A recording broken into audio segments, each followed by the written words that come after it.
বয়স যাই হোক না কেন, মনটাই হচ্ছে আসল কথা।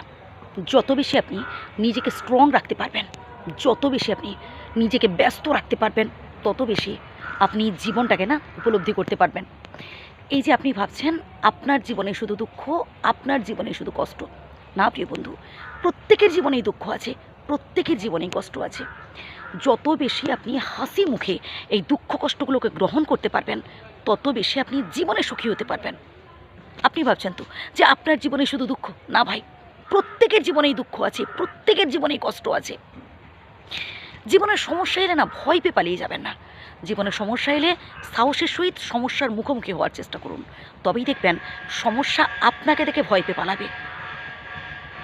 নিজেকে স্ট্রং রাখতে হবে। কেন ভাবছেন যে আপনার বয়স হয়ে গেছে, আপনি আর কতদিন বাঁচবেন?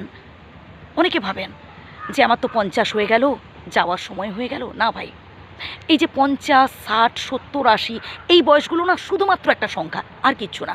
মনটাই হচ্ছে আসল কথা। সারা জীবন নিজেকে যুবক রাখার চেষ্টা করুন, নানানভাবে নিজেকে ব্যস্ত রাখুন, নানান ধরনের সমাজসেবামূলক কাজ করুন। যে মানুষটা বিপদে পড়েছে ছুটে যান তার কাছে। আপনি যদি নিজেকে অসহায় ভাবেন, এই পৃথিবীর প্রত্যেকটা মানুষজন আপনার অসহায়ত্বের সুযোগ নেবে, আপনার দুর্বলতার সুযোগ নেবে।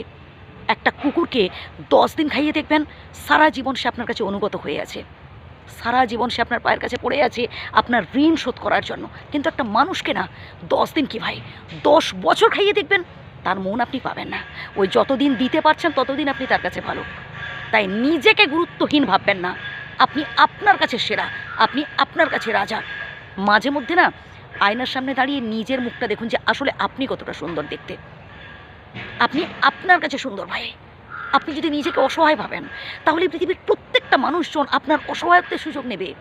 তাই এবার থেকে সমস্ত নেগেটিভিটিগুলো জাস্ট মাথা থেকে আউট করুন, পজিটিভ চিন্তা করুন, ভালো ভালো চিন্তা করুন, নিজেকে মোটিভেট করুন, আলস্য ত্যাগ করুন। আপনি একাই 100, আপনার দ্বারা সম্ভব, সবটাই সম্ভব।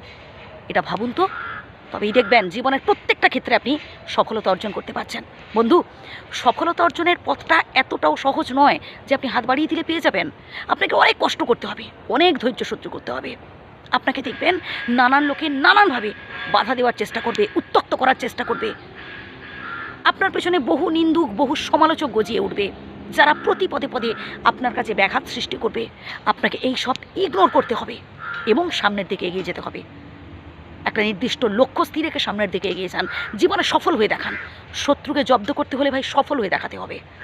আমি চাই আপনি জীবনে ভালো কিছু অ্যাচিভ করুন, তাই কথাগুলো বললাম। আবারও শুনুন প্রয়োজনে প্রথম থেকে। ভালো থাকবেন, সুস্থ থাকবেন, আর যদি ভুল বলে থাকি ক্ষমা করবেন। ধন্যবাদ।